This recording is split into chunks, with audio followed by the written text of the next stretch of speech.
로마서 5장 12절부터 19절 말씀을 제가 봉독해 드리겠습니다. 그러므로 한 사람으로 말미암아 죄가 세상에 들어오고 죄로 말미암아 사망이 들어왔나니 이와 같이 모든 사람이 죄를 지었으므로 사망이 모든 사람에게 이르렀느니라. 죄가 율법 있기 전에도 세상에 있었으나 율법이 없었을 때에는 죄를 죄로 여기지 아니하였느니라. 그러나 아담으로부터 모세까지 아담의 범죄와 같은 죄를 짓지 아니한 자들까지도 사망이 왕노릇하였으니 아담은 오실자의 모형이라.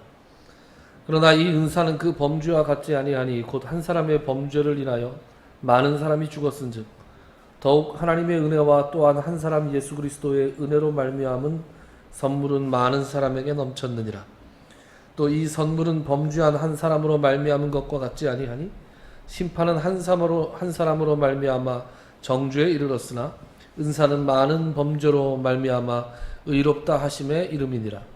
한 사람의 범죄로 말미암아 사망이 그 한 사람을 통하여 왕노릇하였은즉 더욱 은혜와 의의 선물을 넘치게 받는 자들은 한 분 예수 그리스도를 통하여 생명 안에서 왕노릇하리로다. 그런즉 한 범죄로 많은 사람이 정죄에 이른 것 같이 한 의로운 행위로 말미암아 많은 사람이 의롭다 하심을 받아 생명에 이르렀느니라. 한 사람이 순종하지 아니함으로 많은 사람이 죄인 된 것 같이 한 사람이 순종하심으로 많은 사람이 의인이 되리라. 아멘.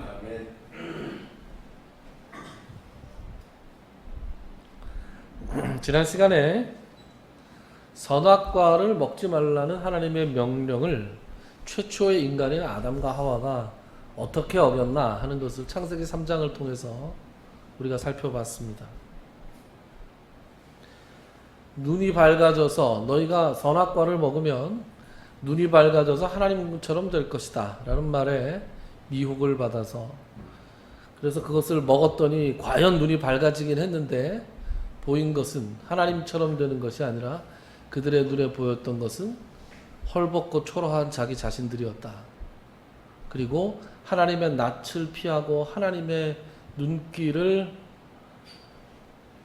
피해서 도망다니는 도망자의 신세가 되었다 라는 말씀을 전했습니다. 오늘 다룰 것은 그렇게 해서 그들이 범죄해서 하나님과 분리가 되었는데 그 범죄가 그들만의 것이 아니라 그들 이후에 오는 사람들, 그리고 여기 앉아있는 모든 사람들을 포함한 온 인류에게 그 죄가 영향을 주었다. 그래서 그걸 신학적인 용어로는 뭐라 그러냐? 죄의 전가라고 합니다. 왜? 책임을 전가한다는 말이 있잖아요. 그것처럼 죄가 전가되었다. 그렇게 얘기합니다.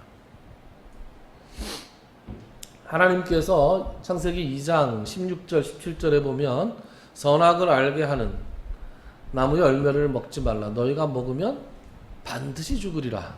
이렇게 하셨어요. 그랬더니 먹었는데 죽었습니까? 바로 죽었나요? 꼴까닥? 아니죠. 반드시 죽으리라 했는데 바로 죽진 않았어요. 아담은 그 이후로 몇 살까지 삽니까? 900 몇 살까지 살죠. 네.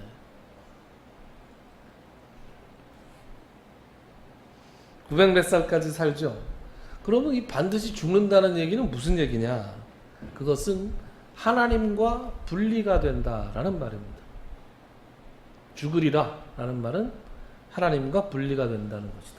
이것은 마치 나무가 뿌리가 뽑혀진 채 버려지는 걸 의미해요. 그러니까 나무는 땅에 뿌리를 받고 있어야 물도 공급받고 양분도 공급받아서 그 나무가 계속해서 싱싱하게 자랄 수 있잖아요. 근데 나무가 뿌리째 뽑히게 되면 어떻게 됩니까? 당분간은 살 수 있죠.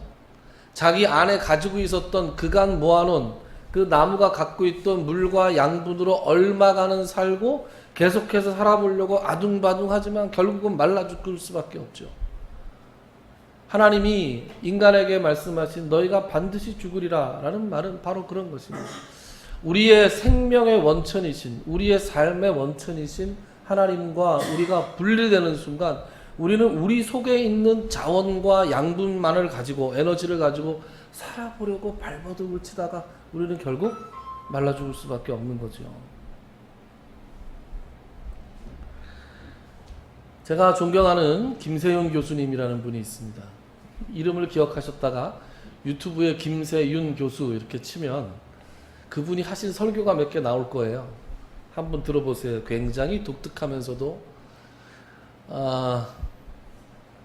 뭐 쓸데없는 말을 거의 안 하시고 거의 신학 강의하시는 식으로 설교를 하는데 아주 그냥 말 한마디 한마디가 그냥 꽉꽉 들어차서 아주 감동이 되는 그런 분입니다. 은사시죠. 신대원 시절에 배운 분인데 그분이 국내에서 우리 총신 신대원에서 2년인가 3년밖에 안 가르쳤어요. 근데 제가 참 하나님의 은혜로 딱 그분이 가르치실 때 들어가서 세계적인 신학자의 강의를 들은 적이 있습니다.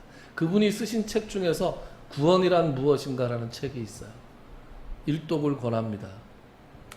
구원이란 무엇인가? 구원이란 무엇인가? 젊은 분들이 보면 더 좋은 게 이 성경적인 언어로 쓰인 게 아니라 아주 그 일반적인 사람들의 논리로 이렇게 구원을 설명합니다. 다양한 설명을 하는데 김세윤 교수님이 쓴 그 구원이란 무엇인가라는 책에 보면 어떤 얘기가 나오냐면 이 반드시 죽으리라. 인간이 타락한 것은 마치 감기에 걸린 것과 같다. 이런 얘기를 합니다. 그리고 우리가 감기에 걸리면 어떻게 돼요? 콧물 흘리고 열나고 기침하고 어떤 사람은 몸살 막 하고 그죠?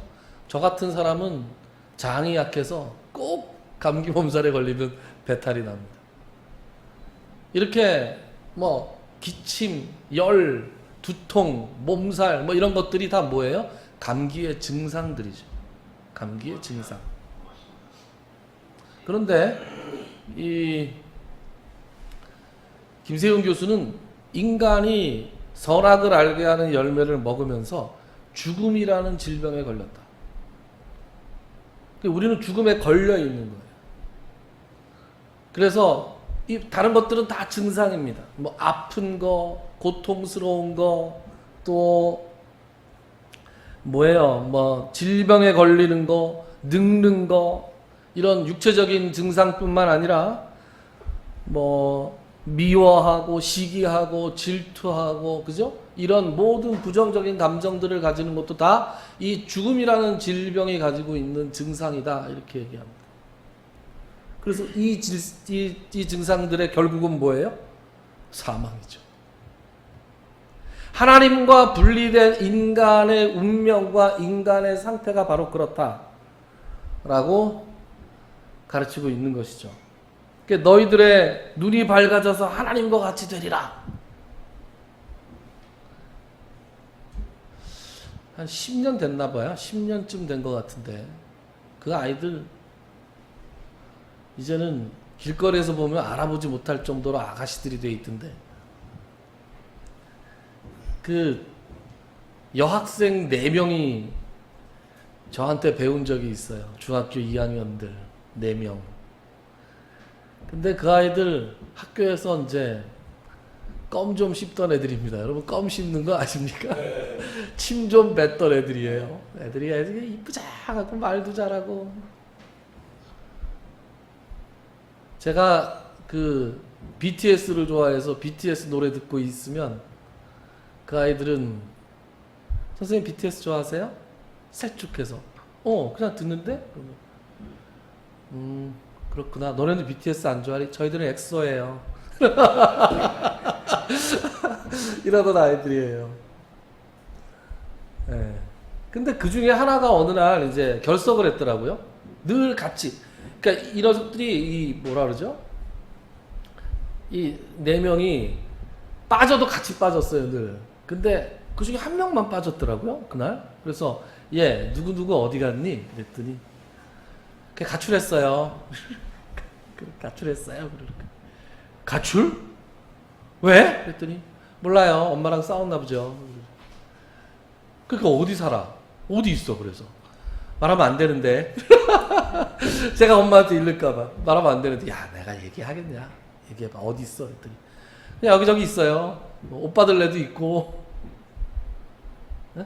사회에서 이제 만난 나이 많은 오빠들 애도 있고 뭐 폐가에도 있고 그렇대요. 폐가 공사하다가 중단된 데라든가 사람 안 사는 애들은 또 그런 데 희한하게 알더라고. 그런 데 있대요.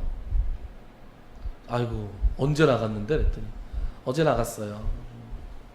며칠 안 된 거예요 지금 가출한 지. 그랬는데 그 다음 날 월수금 수업을 하는데 이제 그 다음 날 얘가 왔어요. 학원에 나왔더라고. 그래서 야 너 어떻게 나왔어? 가출했다며. 야 니들 얘기했어? 막 이러는 거예요. 그래서 뭘 괜찮아 내가 안 일렀어 그랬더니 어떻게 들어왔어? 어떻게 들어왔어? 가출했다가? 그랬더니 집 나가니까 개고생이에요. 그래서 빵 터졌어요. 그치 집 나가니까 개고생이지. 아 가출하면 안 돼. 싸우더라도 집에 있어야지. 아주 그냥 고생해서 안 된다고. 여러분 집 나가면 개고생이죠. 중학교 2학년짜리가 나가서 뭐 하겠습니까? 밥이나 먹겠습니까?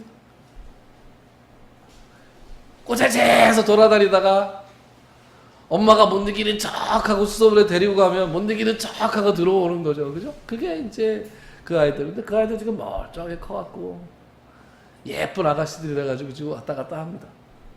가끔 봐요. 저는 못 알아봐요. 선생님 그래야 알아봐요. 하도 변해가지고. 네.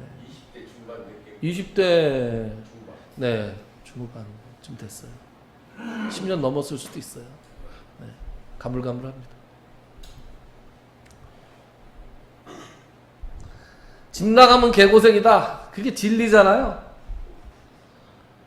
하나님과 같이 되리라. 그랬을 때 뭐예요?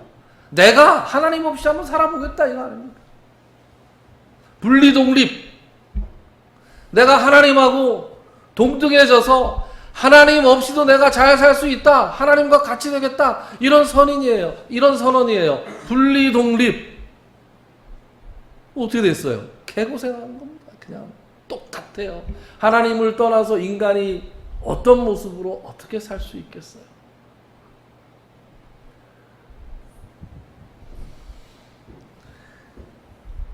그래서 지금 제가 하고 있는 말이 뭐냐, 지난 시간에 많이 한 말인데, 이 하나님으로부터 독립해서 우리끼리 살아보겠다라는 인간의 독립선언이 아담의 죄였는데, 그 아담의 죄가 우리에게도 전가가 됐다 이런 얘기예요. 그래서 우리도 그런 죄성을 가지고 있다 이런 얘기를 드리고 싶은 겁니다. 그래서 우리도 죄인이 됐고 죽음이라는 질병에 걸려 있고, 그런데 이 사실을 받아들이지 않는 사람들이 간혹 있어요.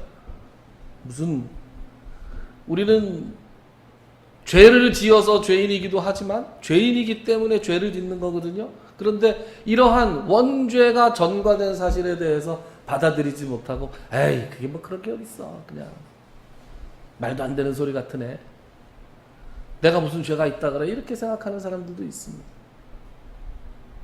이건 말이죠, 일종의 그 대표성의 원리 같은 거예요. 대표성의 원리. 오늘 아침에 이렇게 PC를 탁 켰더니 손흥민이 골을 3개나 넣었더라고요. 여러분 손흥민 아세요? 예, 알죠. 권사님 손흥민 아세요? 왜 대답 안 하세요? 권사님 손흥민 아세요? 모르는 척 하시는 거지. 나는 아는지 모르는지. 축구선수, 우리나라 국가대표 주장, 네, 손흥민이 3골을 집어넣었대요. 근데 제가 왜 이렇게 좋아요? 제가 왜 그렇게 좋은 거예요? 왜 우리나라 사람들은 손흥민이 골을 넣으면 왜 좋아하는 거예요 도대체? 왜 영국에 있는 토트넘이라는 구단이 왜 우리나라 국민 구단이 되는 거예요? 박지성이 있을 때는 맨유가 우리나라 국민 구단이었어요. 류현진이 LA 다저스에 있을 때 LA 다저스가 우승하면 우리가 좋아했어요. 왜 그래요? 토론토 블루제이스로 가니까 또 토론토가 이기길 바래. 그렇게 되는 거잖아요. 축구나 야구에 별로 관심이 없는 분들도 국가대표 축구 경기 하면은 좀 관심이 생기시죠.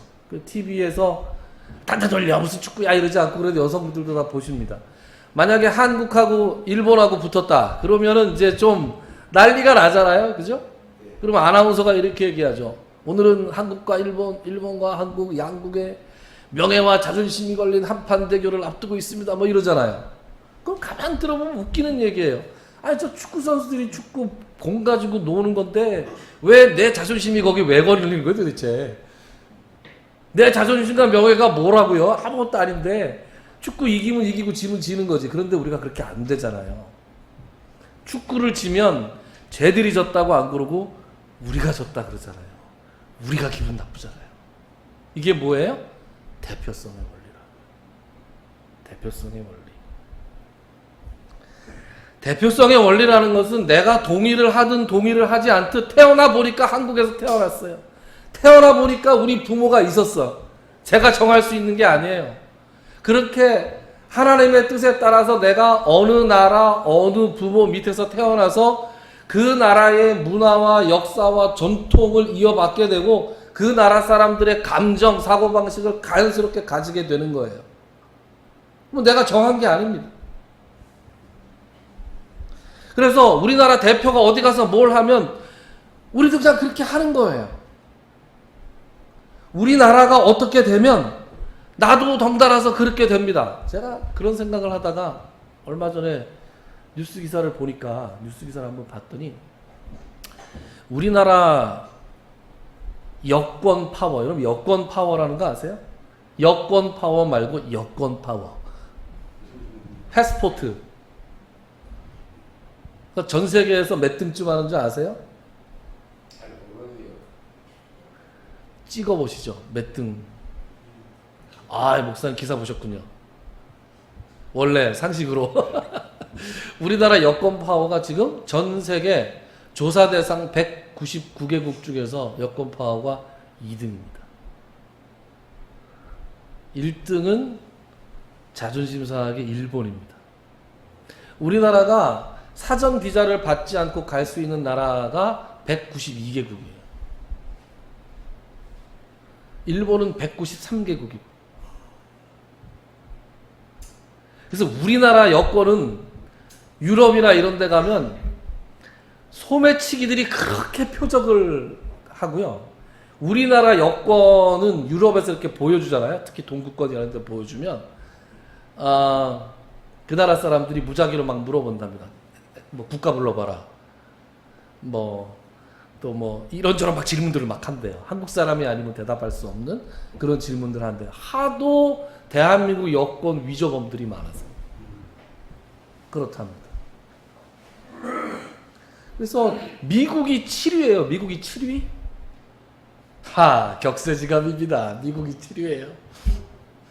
그리고 우리가 이제 1위고 2위가 싱가포르하고 1위가 일본, 2위가 우리하고 싱가포르. 그리고 작년에는 싱가포르하고 일본이 1등이고 우리하고 독일이 2등이었는데 독일이 3등으로 미끄러졌어요.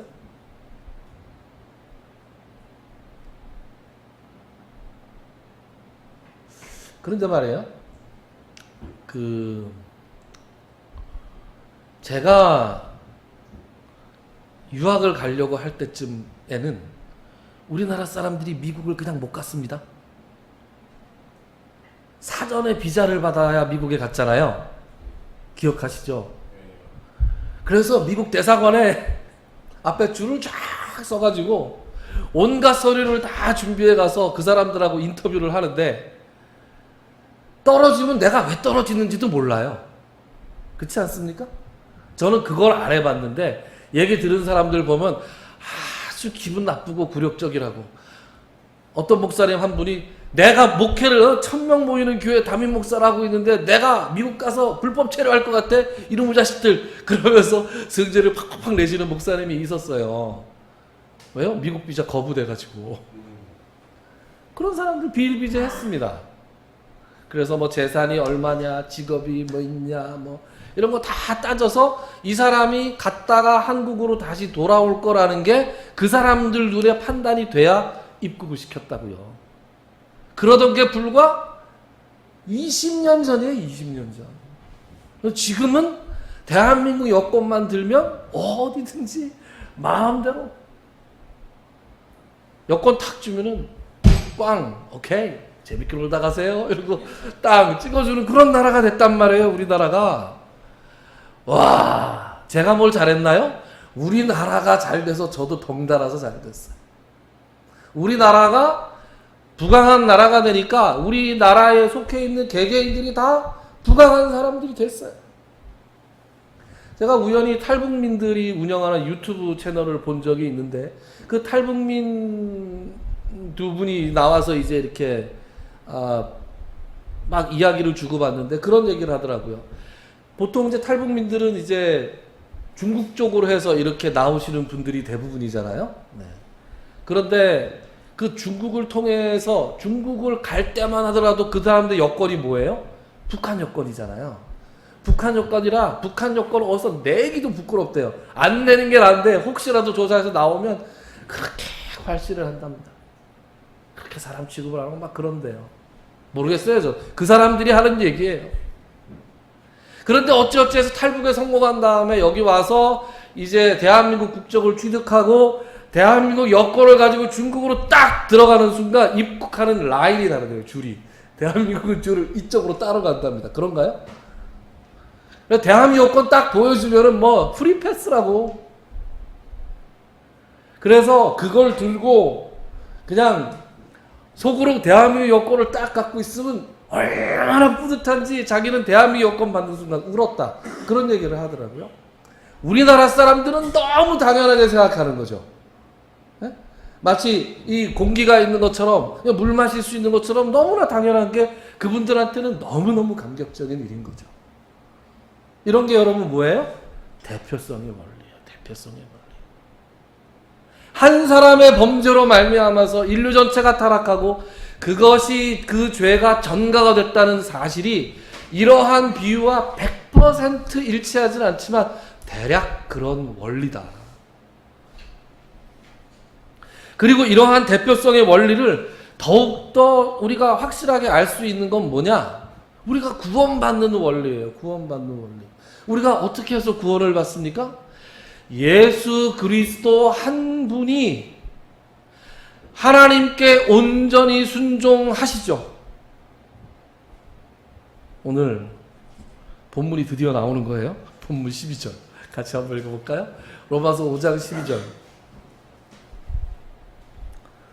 로마서 5장 12절 찾으셨나요? 같이 한번 읽어봅시다. 시작. 그러므로 한 사람으로 말미암아 죄가 세상에 들어오고 죄로 말미암아 사망이 들어왔나니 이와 같이 모든 사람이 죄를 지었으므로 사망이 모든 사람에게 이르렀느니라. 아멘. 그리고 18절하고 19절도 같이 읽어보죠. 시작. 그런즉 한 범죄로 많은 사람이 정죄에 이른 것 같이 한 의로운 행위로 말미암아 많은 사람이 의롭다 하심을 생명에 이르렀느니라. 한 사람이 순종하지 아니하므로 많은 사람이 죄인 된 것 같이 한 사람이 순종하심으로 많은 사람이 의인이 되리라. 아멘. 자, 우리가 구원을 어떻게 받아요? 일단 희생 제물로 합당한 존재가 있었어야 했어요. 아무나 되는 게 아니었어요. 소요리 문답 16문, 오늘 우리가 소요리 문답 16문을 읽을 차례인데 소요리 문답 16문은 이렇게 되어 있습니다. 잘 들어보세요. 아담이 처음 죄를 범할 때 전 인류가 타락하였습니까? 대답은 아담과 더불어 세운 언약은 아담 자신만을 위할 뿐만 아니라 그의 후손까지도 위한 것입니다. 그래서 그로부터 보통의 생육법으로 출생하는 모든 인류는 아담이 처음 죄를 범할 때 그 안에서 범죄하였고 그와 함께 타락하였습니다. 이게 소요리 문답 16문이에요. 여기서 지금 제가 말씀드리고자 하는 것은 죄의 전가, 전적 타락, 이것은 말씀을 드렸는데 보통의 생육법으로 출생하는 모든 인류가 다 전적으로 타락했다 이렇게 얘기합니다. 그러니까 보통의 생육법으로 탄생한다는 건 뭐예요? 남녀가 결혼을 해서 아이를 낳는 경우를 얘기합니다. 그런데 예수 그리스도는 어떻게 잉태됐어요? 성령으로 잉태가 되셨잖아요. 성령으로 잉태되셔야 할 필요가 여기 있었던 거예요. 원죄로부터 자유로우신 어떤 존재, 하나님의 아들이 필요했고, 첫 번째 조건은 그거였고, 두 번째는 그렇게 성령으로 잉태하심으로 말미암아 생육법에서, 일반적인 생육법에서 벗어난 존재가 하나님의 뜻에 온전히 복종했었어야 하는 거예요. 하나님의 뜻은 뭐예요? 온 인류의 죄를 짊어지고 죽어야 할 사람이 필요했던 거예요. 그러니까 온 인류를 대표해서 죄를 지었던 그 아담의 죄가 우리에게 전가됐던 것처럼 온 인류를 통해서 자기를 대속제물로 드리신 하나님 예수 그리스도의 공로가 우리가 그를 믿으면 우리에게 전가되는 거예요. 그게 우리가 구원받는 거예요. 이쯤 되면 아멘이 나와야 되는데. 그래서 여러분, 우리가 말이죠, 아니 아담이 죄를 지었는데 왜 내가 죄를 뒤집어 쓰냐? 이렇게 억울해하지 말고, 아니 그러면 똑같이 예수 그리스도가 돌아가셨는데 왜 네가 구원받냐? 이 말에도 대답을 해야 되겠죠. 우리가 예수 그리스도의 보혈의 공로를 믿으면 구원을 받잖아요. 그렇잖아요. 그러니까 그 말씀을 하시는 첫 번째 아담, 두 번째 아담이신 예수 그리스도의 그 공로를 우리가 덧입는다면 아담의 죄가 우리에게 전가된 것도 믿음으로 받아들일 수 있어야 하는 겁니다. 마치 이것은 동전의 양면과 같고 쌍둥이 같은 거예요. 욕심이 잉태한 즉 죄를 낳고 죄가 잉태한 즉 사망을 낳느니라. 사망이 하나님의 분리라 그랬어요. 그러면 생명은 뭡니까? 영생은 뭐예요? 하나님과의 관계가 회복되는 게 영생이에요. 그러니까 아니 내가 영원히 안 죽는 게 영생 아니야? 그게 아니고 반드시 죽으리라 그러고도 900년 살았잖아요. 그것처럼 너희가 영생을 얻을 것이다. 그래도 이 땅에서 지금 이 모습으로 영원히 사는 게 아니에요. 큰일 나요. 지금 이 모습으로 영생을 살면 어떡해요. 자꾸 뚱뚱한데 조그맣고 큰일 나죠. 그리고 점점 늙잖아요. 이렇게 나이 든 모습으로 힘 약해서 영원히 살면 어떡해요. 한 20대 청년으로 영원히 살고 싶은데. 여러분, 영생이라는 건 뭐예요? 사망이라는 것이 하나님과 분리되는 거였다면 영생이라고 하는 것은 하나님과의 관계가 회복되고 하나님과 함께 있는 것이 영생이에요. 그래서 우리가 이 땅에서 우리가 지금 목숨을 지탱하고 있느냐, 우리가 죽어서 죽느냐, 이것은 사실 본질적인 문제가 아닌 거예요. 우리가 하나님과 함께 있는 순간 이미 우리의 영생은 시작된 겁니다. 그래서 우리가 살아서는 주님과 동행하는 것이고 우리와 함께 하시는 우리의 내주하시는 성령님과 우리가 동행하다가 우리가 이 육신의 힘이 다 떨어지고 하나님께 가면 이제 하나님과 얼굴과 얼굴을, 감격스럽지 않아요? 얼굴과 얼굴을, 진짜 그동안 궁금했는데 말이죠. 우리가 하나님의 얼굴을 배울 수가 있는 거죠. 그래서 요한복음 5장 24절에 보면 예수 그리스도께서 이렇게 말씀하셨어요. 내가 진실로 진실로 너희에게 이르노니 내 말을 듣고 또 나 보내신 이를 믿는 자는 영생을 얻었고 심판에 이르지 아니하나니 사망에서 생명으로 옮겼느니라. 여러분, 대표성의 원리 때문에 타락하고 구원받는 것을 우리가 살펴봤어요. 대표성의 원리를 나한테 한번 적용해 보자고요. 여러분, 대표성의 원리를 나한테 적용해 보면 내가 온 인류를 위해서 희생제물로 내가 바쳐질 수 있는 자격은 없지만 우리는 항상 우리가 속해 있는 어떤 집단의 대표입니다. 우리가 속해 있는 어떤 집단의 영적인 대표예요. 그건 가정일 수도 있고, 그것은 우리의 모임일 수도 있고, 우리의 회사일 수도 있고 우리의 교회일 수도 있습니다. 교회 내에서도 자기가 맡은 직분에 따라서 교회 전체일 수도 있고 내가 맡은 어떤 소그룹일 수도 있어요. 우린 다 그것의 영적 대표입니다. 누가 잘해야 돼요? 내가 잘해야 되는 거예요.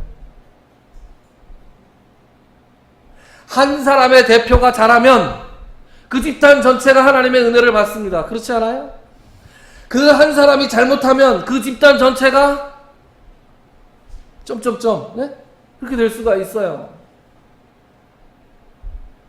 그러니까 우리가 낙심하지 말고 내가 속한 사람의 내가 속한 어떤 그 크던 작던 그 모임의 영적인 대표라는 생각을 가지고 영적 리더라는 사실을 생각을 가지고 우리가 최선을 다해서 예수 그리스도처럼 순종하고 복종하는 삶을 살아야 되는 거죠. 아멘.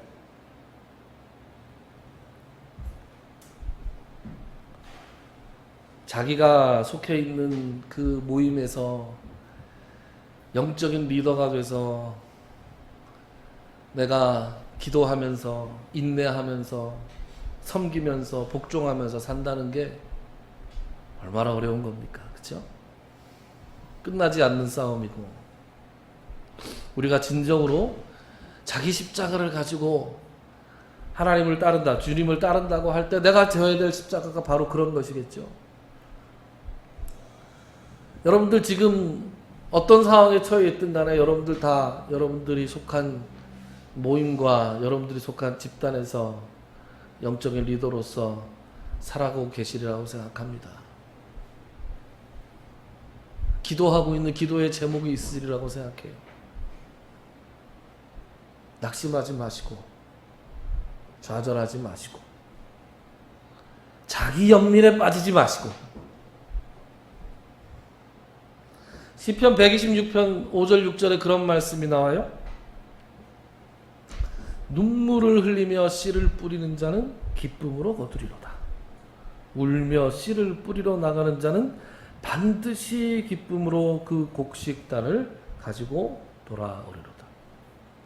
오늘 각 모임에서 하나님께서 모임의 영적인 리더로 세우신 여러분들에게 이 말씀으로 축복합니다. 여러분 어떤 형태의 어떤 상황에 놓여 있는지 알 수 없지만 오랫동안 기도하며 울면서 씨를 뿌리고 있는 그 씨앗들이 하나님의 때와 하나님의 방법으로 열매를 맺는 날이 반드시 올 것이다 라는 것을 믿고 미리 감사하고 미리 하나님께 찬양하는 여러분들이 되시기를 바랍니다.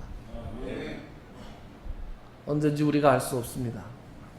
그러나 하나님께서는 우리가 하는 기도를 단 하나도 땅에 떨어지지 않고 다 들어주시는 분이에요. 조급해하지 말고 낙심하지 말고 설사 운다 하더라도 울면서 씨를 뿌리러 나가는 기쁨으로 그 곡식단을 거두고 돌아올 것을 소망하면서 오늘도 묵묵히 믿음의 씨앗을 뿌릴 수 있는 여러분들이 되시기를 주님의 이름으로 축원합니다. 기도합시다.